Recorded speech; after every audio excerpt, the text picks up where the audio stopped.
Okay, hi you guys. This is John. I'm filming about 2/3 of the way up on Croagh Patrick. I'm in Ireland. I plan to do Croagh Patrick first. I'm in Westport, and then I'm going to go on to Galway to do some filming for music videos, and then on to Sligo to do some more filming. I had kind of hoped to make it to the top today. I gave myself plenty of time. I asked the cab driver, John, if he would come and collect me at 5 o'clock. And he said, well, if you have to come down early, maybe you could make it. You could call me if you have to come down early. And when I was on the last part of the first climb, this young guy was skipping down the trail like some kid skipping down the steps of the college library. And I thought, those dang young kids coming down like it's nothing. And when the person came up to me, it turned out to be about a 70-year-old woman. And I said, is there any view at the top? Because it looks pretty overcast up there.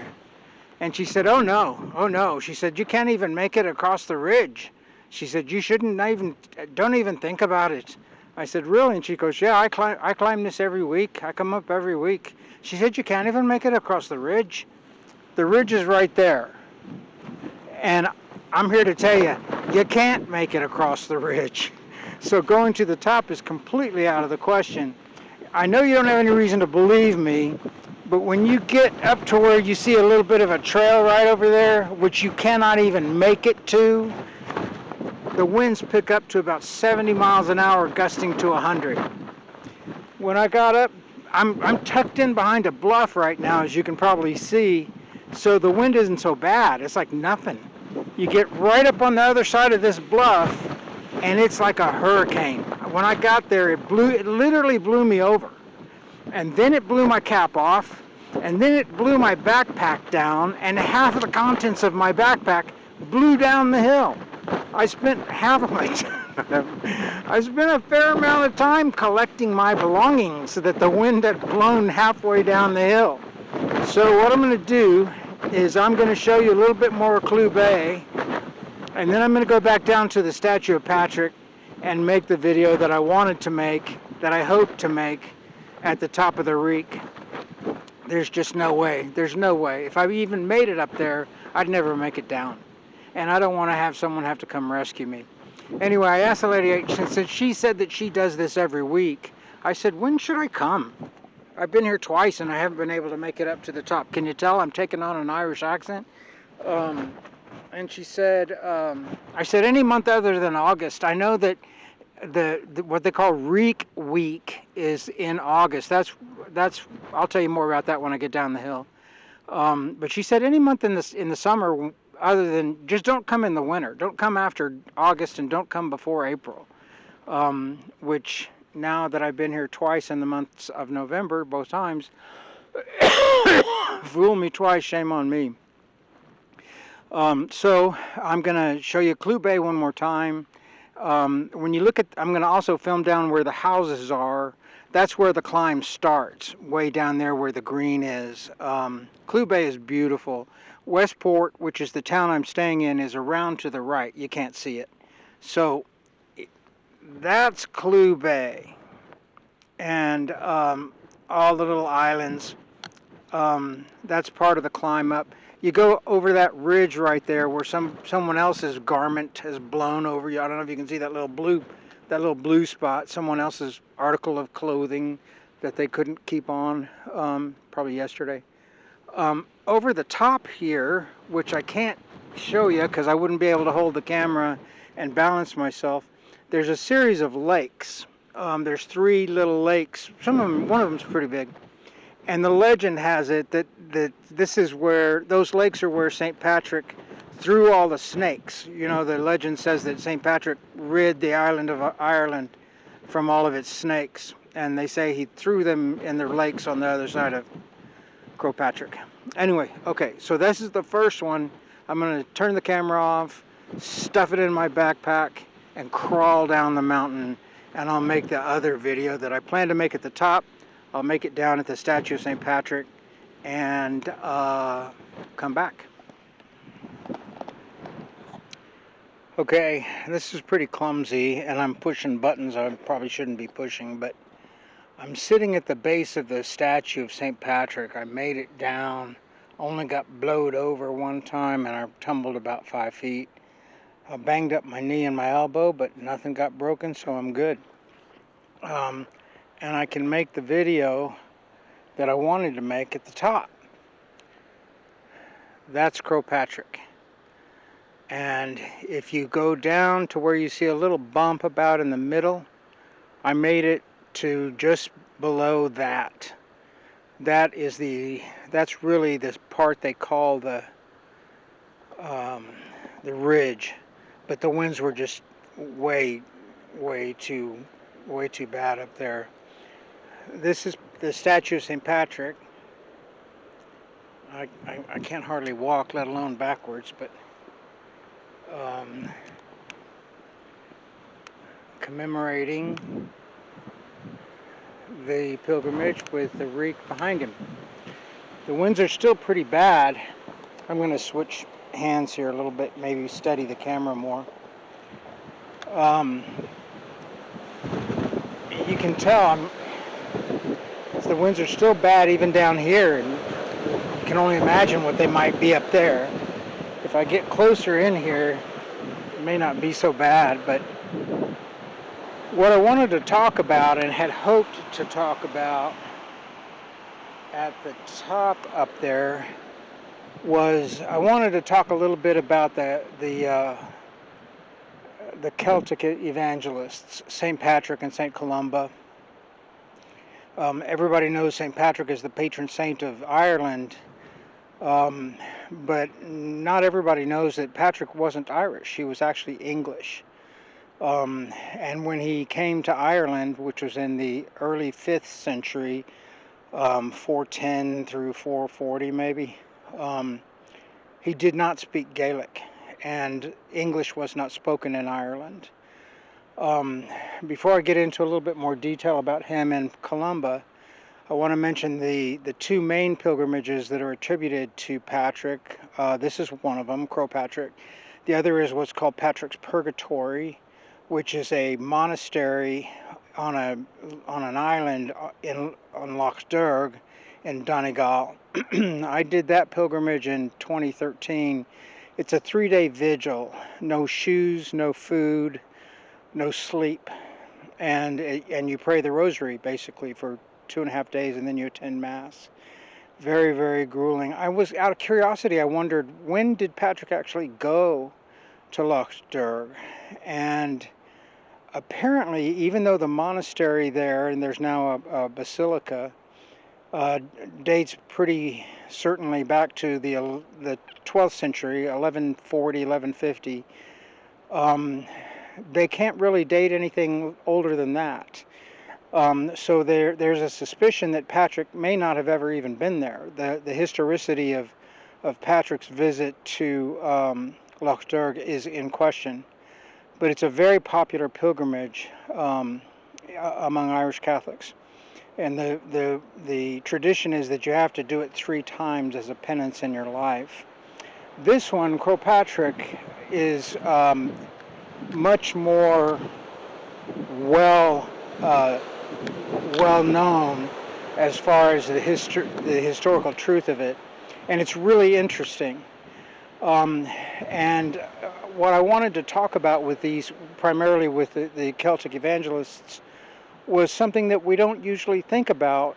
2 things actually that we don't really think about when we think of the Celtic evangelists. One, I'm going to check my camera real quick. Yeah. One, about their monasteries. The monasteries that they established were not cloistered retreats where they hid away from the world. They were really the opposite. They were kind of a combination of a university and a hospital and a refuge. People would go there to heal. They would go there to study,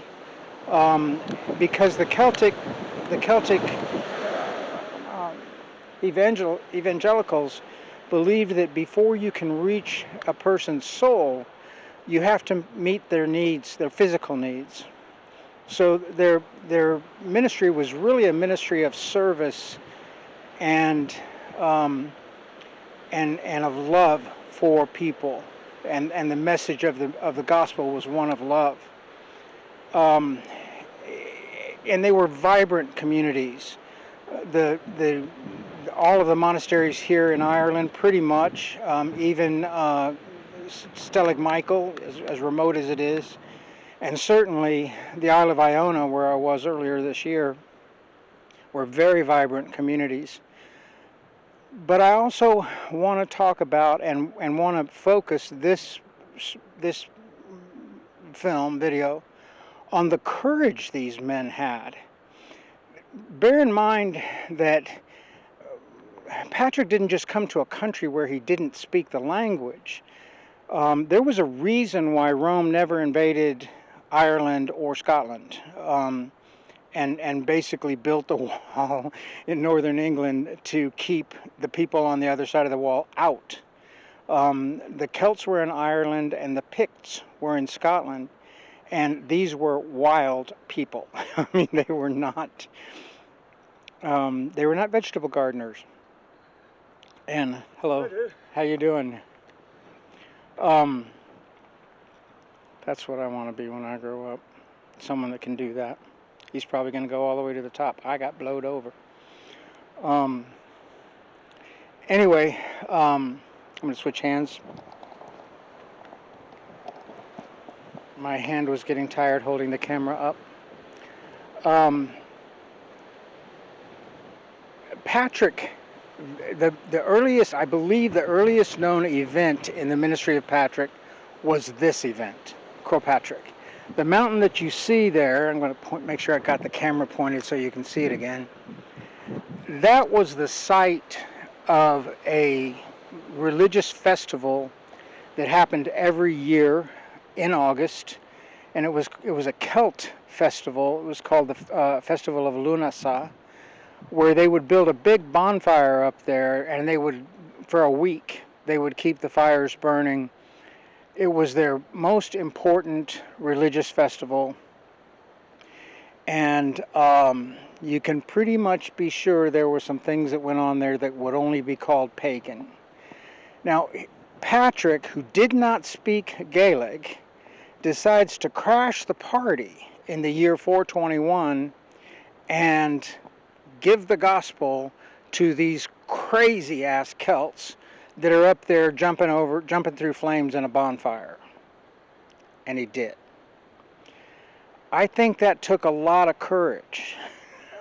And I don't think we attribute courage to people like Patrick or to Columba when we think about them, if we do.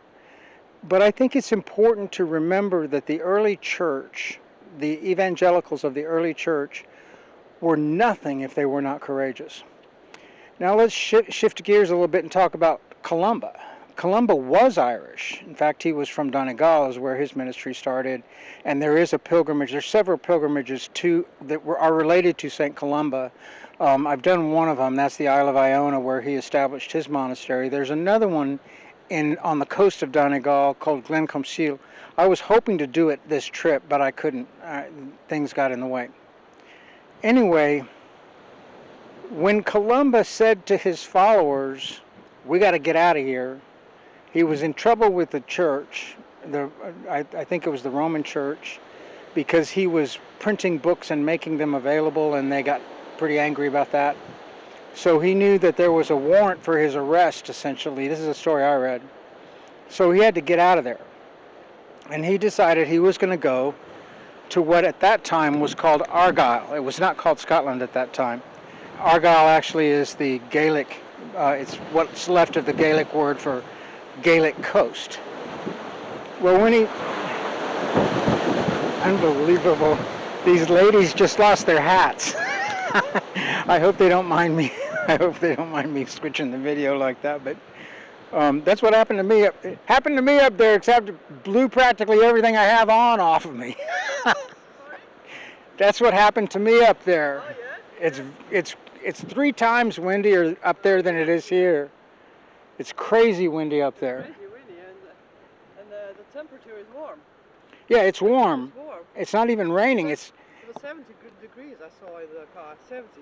Yeah, it's not cold. It's not cold. No. Windy, yeah. But the wind will blow you over. Yeah, I tumbled down. Upstairs? I was up at the ridge. Yeah? I tried to make it to the base of the rig, but it was too windy. Too windy, yeah? Way too windy. Yeah. But Which is it? Is it that one or it's the one on the right. It's that big one. the big one, yeah? It's about, if you could make it past the wind, it's about 2 hours from here Okay. to the base. Yeah? What do we want? Anyway, when Columbus said to his followers, "Let's go to Argyle. I need to see about proselytizing over there." The folks that were there at that time were the Picts. Now, these were the folks who got naked and painted themselves before they went into battle. I mean, these were wild, fearless fighters. And he was going over there to give them the gospel. If I had been one of his followers, I would have said, about how much of the gospel do you think you're going to be able to get out before they roast you on a spit? And it's really kind of amazing they didn't do that. The word is that that he got in close with one of the Pictish kings who gave him protection and financed him and helped him out. But I'm pretty sure everything I've said right now is true. I've researched it as far as Patrick going up here during Lunasa in August in the year 421. I've tried to find out as much as I could about Patrick's purgatory, and I was surprised to hear that they don't really know that much about that. They think most of it is legend. But I think it's important that we remember that Christianity takes courage. Life takes courage. And I just hope that we can muster it, because I think we're going to need it. And there's a scarf that blew off of somebody. I don't know if... I'll just put it here at the bottom of the statue in case somebody comes for it. So that's the one I had hoped to make at the top, and I couldn't. So I will come back someday in June or July and try again. Thanks.